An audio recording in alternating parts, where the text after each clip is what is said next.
All right, a number of Republicans have been frustrated about Donald Trump, and certainly all the more so a week ago at this time when that 11-year-old tape about, well, you know what it was about, came out, including my good friend Ben Stein, who I think at the time was saying, well, you know, maybe just drop out, Donald. And now we have all of this. First of all, Ben, do you still subscribe to that he should step out? Obviously, he's not going anywhere, but what are your thoughts?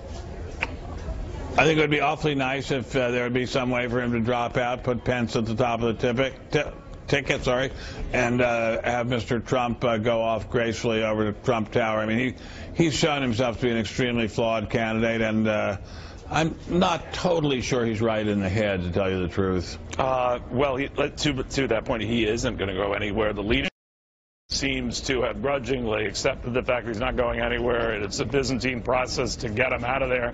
So they seem to have given up. But I have talked to a number of party bigwigs who seem to be kind of just shrugging their shoulders and assuming this race is already lost. And now they're focusing on 2020. It just seems a bit too soon for that to me. But what do you think?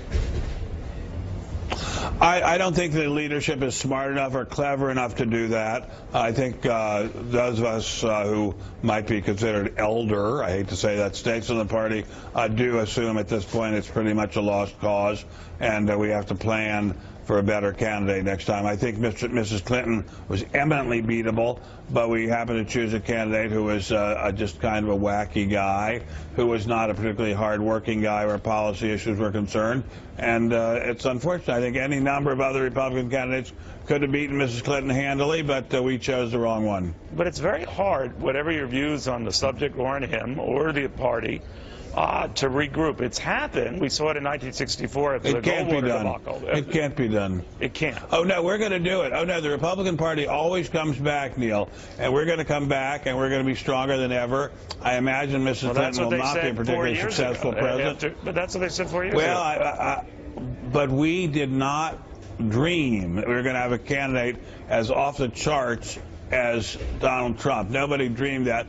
He was a totally unpredictable loose cannon. And also, let me say, months ago, your colleague and mine, Charles Payne, said the media would be doing all the blocking and tackling for the Clinton campaign. They have gone after the Republican, in this case, with a ferocity unprecedented, at least in my lifetime. They have made themselves into an arm of the Democratic Party, and the most vicious arm of the Democratic Party. And I don't think that anyone could have foreseen that. While we all thought they'd be biased, but at this level, no, nobody would have foreseen this level of bias. You know, if it goes the way you think it will go, and Republicans go down defeat, again, we have, almost 4 weeks here, there'll be a lot of finger pointing, and there'll be a lot of very rabid, angry Trump voters in that case who will say, well, we're in this position, and we were driven to this position by a party that never embraced us, so it's their fault. So the acrimony will be endless, won't it?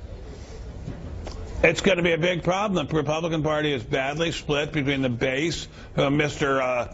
Clinton was rude enough to call rednecks, but whom I would call working-class white men and ordinary citizens, and a kind of more elite Republican Party of more well-to-do, more educated people. The party is very badly split. It's going to take a master strategist and a master diplomat to put it back together. That was the kind of guy Mr. Nixon was after the '64 debacle. Well, how did he do that? This time around. How did he do that? Now, obviously, he was looking around the edges around.